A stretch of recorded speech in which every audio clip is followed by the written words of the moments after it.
உங்க favourite top cook dupe cook season 2 ஷோவை இப்ப சாட்டர்டே அண்ட் சண்டே காலையில 9 மணிக்கு எல்லாருக்கும் முன்னாடி பார்க்க விரும்புறீங்களா? உடனே சன் நெக்ஸ்ட் ஆப்பை டவுன்லோட் பண்ணி சப்ஸ்கிரைப் பண்ணுங்க. 15 லட்ச ரூபா பணம் பொட்டி உன் புருஷன் காணாம போனது, நீ போலீஸ்ல கம்ப்ளைண்ட் கொடுத்தது, இதுக்கெல்லாம் சம்பந்தம் இருக்குது. அந்த சம்பந்தம் என்ன தெரியுமா? நீயும் உன் புருஷனும் தான். கேவலம் 15 லட்ச ரூபாய்க்காக குடும்பத்தோட மானம், கௌரவம், அந்தஸ்து காத்துல பறக்க விட்டுருக்கீங்களே, அதுவும் பொட்டிக்குள்ள போட்டு. ஏய், அந்த 15 லட்ச ரூபாய் பிச்சை காசு உங்களுக்கு வேணும்னா என் பேர்ல இருக்கிற சொத்து எல்லாத்தையும் வித்து குத்துருப்பேன் உங்களுக்கு. நீ எல்லாம் நாக்கு மேல பல்ல போட்டு என் மகனையும் மருமகளையும் அசிங்கமா பேசுற. இதுக்கெல்லாம் அந்த கடவுள் தான் நொந்துக்கணும். டேய், அவங்க 2 பேரும் என்ன ஒன்ன மாதிரி நினைச்சியா? ஒன்ன மாதிரி கேடு கட்ட புத்தி நினைச்சியா? அவங்களுக்கு சுட்டு போட்டாலும் அந்த கேடு கட்ட புத்தி அவங்களுக்கு வராது. மனசால கூட யாருக்கும் துரோகம் நினைக்க மாட்டாங்க. ஏன்னா அவங்களுக்கு ஒண்ணு உன்ன மாதிரி ஈன புத்தி கிடையாது. யாருக்கு ஈன புத்தி? என் பிள்ளைக்கா? உங்களுக்கு, உங்க பிள்ளைக்கு, உங்க அருமை மருமகளுக்கு, உங்க 3 பேருக்கும் தான் ஈன புத்தி, கேடு கட்ட குணம். ஏய், வாய மூடுறி.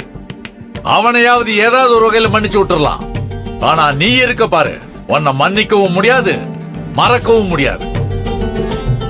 ஒரு தாய்க்கு 10 மாசம் குழந்தை வயிற்றுக்குள்ள அடைஞ்சு கிடக்கிறதே அவளால தாங்கிக்க முடியாது.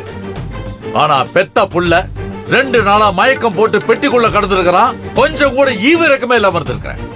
நீ எல்லாம் ஒரு தாயாடி, ஒரு பெத்த புள்ள அழிஞ்சு போகணும் இந்த தாயாவது நினைப்பாளா? இவர் பயங்கரமா. நான் ஊரை விட்டு வெளில இருக்கும் போது என்ன பத்தி யோசிச்சு பயங்கரமா வருத்தப்பட்டு இருந்தார்ல இவரு. இப்ப சின்ன பிள்ளைக்காக கவலைப்பட்டு இருக்காரு. இருடா இரு, இத பாருங்க, நான் ஒண்ணும் அப்படிலாம் நினைக்கல. ஆனா நீங்க பெத்த பிள்ளை நாசமா போகணும்னு நீங்க நினைக்கல. ஏய், யாரு இப்ப சொல்றேன்? என்னைக்காவது ஒரு நாள் கூட என் பையன் அழிஞ்சு போகணும், ஒழிஞ்சு போகணும் நான் மனசால கூட நினைச்சதில்ல. அவன் நாசமா போனதுக்கு காரணம் யார் தெரியுமா? நானோ அண்ணமோ சின்னவனோ இல்ல, அவனே தான். நெருப்பு எடுத்து அவன் தலையில அவனே போட்டுக்கிட்டான். அவன் நாசமா போறதுக்கு அவன் தான் காரணம். ஐயோ, நானே காரணமாமா? இல்லன்னு வையா, இவர் என்ன தெரியுமா பண்ணிருப்பாரு? புது ராசாவா இருப்பாரு இந்த நாட்டுக்கு. பேசுறாரு பாரு பெரிய மனுஷன் பேச்ச. என் நிலைமை காரணமே இவர் தான். என் தம்பி மட்டும் இல்லன்னு வச்சுக்கேன், அந்த இடத்துல நான் இருந்திருப்பேன். என் வாழ்க்கையில குட்டிச்சவரா இருக்கும். இவளை கல்யாணம் பண்ணிக்கிட்டு அவன் அந்த 15 லட்ச ரூபாய் பணத்துக்கு ஆசைப்பட்டு அந்த பொட்டிக்குள்ள மூச்சு திணறி சாவர நிலைமையில நான் இருந்திருப்பேன். நல்ல வேலை தப்பிச்சிட்டேன். இதுக்கெல்லாம் காரணம் அதோ இங்க நிக்கிறாளே அட்டை, இவதான் காரணம். டேய், நடந்ததுக்கும் அண்ணத்துக்கும் எந்த சம்பந்தமும் இல்ல. ஏன் சம்பந்தம் இல்ல? நான் சொல்றேன், சம்பந்தம் இருக்கு. அதுக்கு இவதான் காரணம். நான் தெரியாமலே கேக்குறேன், சரியா? இவ இல்லன்னா இது வேற யார் பண்ணிருப்பா?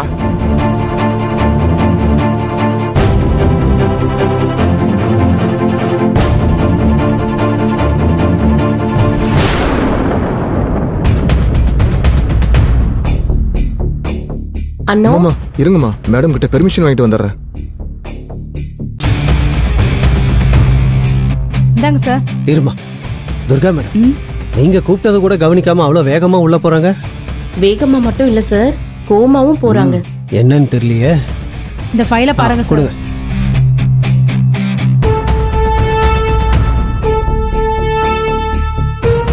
வாங்க மிஸ் கார்த்திக். உங்க புருஷன் கிடைச்ச சந்தோஷத்துல அவர் கூட நீங்க நேரம் ஊரை சுத்த கிளம்பி இருப்பீங்கன்னு நினைச்சேன்.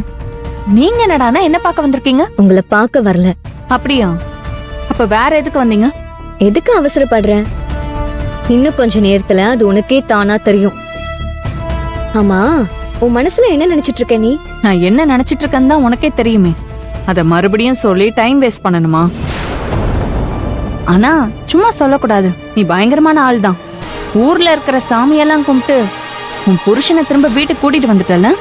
என் புருஷனை காப்பாத்தினது சாமிங்க தான், அதுல உனக்கு எந்த சந்தேகமும் வேண்டாம். ஆனா என் புருஷனை கடத்தினது யாருன்னு நான் கண்டுபிடிச்சிட்டேன். என்ன சொல்ற? உன் புருஷனை கடத்தினது யாருன்னு கண்டுபிடிச்சிட்டியா? இப்படிதான் கேட்பேன்னு நினைச்சேன். ஆனா ஒண்ணுமே தெரியாத மாதிரி அமைதியா நின்னுட்டு இருக்கியே. சரி, நீ ரொம்ப ஆசைப்படுறல்ல, உனக்காக கேக்குறேன். நீ என்ன சொல்ற? உன் புருஷனை கடத்தினது யாருன்னு கண்டுபிடிச்சிட்டியா? நீ என்ன சொல்றனே புரியலையே. நீ என்னை விட பெரிய பெரிய படிப்பெல்லாம் படிச்சிருக்கேன். உனக்கு தெரியாதது எதுவுமே இல்ல. இந்த உலகத்துல பெர்ஃபெக்ட்டான கிரைம்னு எதுவுமே கிடையாது. நாம என்னதான் ஒரு தடவைக்கு 1000 தடவை யோசிச்சு பக்காவா பிளான் போட்டு ஒரு தப்பு பண்ணாலும் அந்த தப்பு எங்கேயாவது ஒரு இடத்துல அவங்கள காட்டி கொடுத்துரும், வசமா மாட்டி விட்டுரும். அப்படிதான் நீயும் இப்ப மாட்டிருக்க. என்ன உளறிட்டு இருக்க நீ? நான் உளரல, உண்மையதான் சொல்லிட்டு இருக்கேன். அது உனக்கே நல்லா தெரியும். நீதான் என் சின்னத்தான கடத்திருக்க. அவரை ராத்திரி பூரா உன் வீட்டுல வச்சிருக்க. காலையில பொட்டியில போட்டு ரொம்ப புத்திசாலித்தனமா என் வீட்டுக்கு அந்த பொட்டியை அனுப்பி வச்சுட்ட. ரொம்ப புத்திசாலித்தனமான நீ ஒரு நல்ல வேலை பாத்திருக்க. ஆனா என்ன பண்றது, யானைக்கும் அடிசருக்கும்னு சொல்லுவாங்கல்ல, இந்த மாதிரி ஒரு சின்ன விஷயத்த கவனிக்காம நீ என்கிட்ட கையும் களவுமா மாட்டிக்கிட்ட. உனக்கு ஏதாவது மூளை கீழே குழம்பி போச்சா? வாய்க்கு வந்தபடி என்னென்னமோ பேசிட்டு இருக்க. ஓ, அப்படின்னா என் புருஷனை கடத்தினது நீதான்னு ஒத்துக்க மாட்டேன், அப்படிதானே? உன் புருஷனை நான் தான் கடத்தினேன்னு சொல்றியா? One of the best joke இந்த இயர்ல இதுதான். சரி சரி, நல்ல சரி ரம்யா. உன்னால எவ்வளவு சிரிக்க முடியுமோ அதெல்லாம் இப்பவே சிரிச்சு முடிச்சிரு. ஏன்னா இதுக்கப்புறம் உன்னால சிரிக்கவே முடியாது. இன்னும் கொஞ்ச நேரத்துல எல்லாமே தலைகீழா மாறும். என்ன மிரட்டுறியா? பரவாயில்லையே, கண்டுபிடிச்சிட்டியே. மரியாதையா இப்ப நீயே வெளியில போல, நான் உன்னை கழுத்தை பிடிச்சு வெளியே தள்ளிடுவேன். Get out. நீ என்ன வெளியில தான் தள்ள முடியும், ஆனா உன்னை நான் உள்ளவே தள்ளுவேன். உன் புருஷனை நான் தான் கடத்தினேன்னு சொல்ல வரேன். இந்த கட்டுக்கதை எல்லாமே போலீஸ் ஒத்துக்க மாட்டாங்க. நீ என்ன முட்டாளா? போலீஸ்க்கெல்லாம் எவிடன்ஸ் வேணும். ஓ, நான் ஒண்ணு முட்டாள் மாதிரி பேசல, என்கிட்ட எவிடன்ஸ் இருக்கு.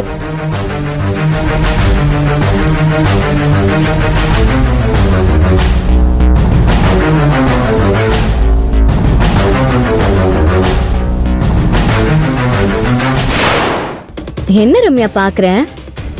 இந்த பேப்பரு என் சின்னத்தனம் அடைச்சு வச்சிருந்த பொட்டியில இருந்துச்சு. அதுல பார்த்தா உன் பேரும் அட்ரஸும் இருந்தது. அந்த பொட்டியை நீ ஆர்டர் பண்றப்ப நீதான் வாங்கினங்கிற அடையாளமா இந்த ஸ்டிக்கர்ல உன் பேரும் அட்ரஸும் எழுதி ஒட்டியிருக்காங்க.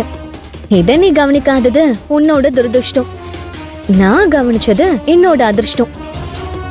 போலீஸ் எவிடன்ஸ் இல்லாம உள்ள தள்ள மாட்டாங்கன்னு சொன்னல, இப்போ இந்த எவிடன்ஸ காட்டி உன் மேல ஒரே ஒரு கம்ப்ளைண்ட் கொடுத்தா உன்னை உள்ள தூக்கி வச்சிருவாங்க. உன் கூட வேலை பாக்குற ஒரு ஸ்டாஃப நீயே கடத்தி அவரு பண மோசடி பண்ணத பொய்யா ஒரு கம்ப்ளைண்ட் கொடுத்து அவர் மேல அபாண்டமா பழி போட்டு பார்த்த உனக்கு வேலையும் போயிடும், மானமும் போயிடும். கடைசி வரைக்கும் ஜெயில இருக்க வேண்டியதா இருக்கும். இந்த சின்ன பேப்பரு உன் தலையெழுத்தையே மாத்த போது பாத்தியா? அச்சச்சோ பாவத்தை, நீ ஜெயிலுக்கு போக அவ்வளோ பயமா?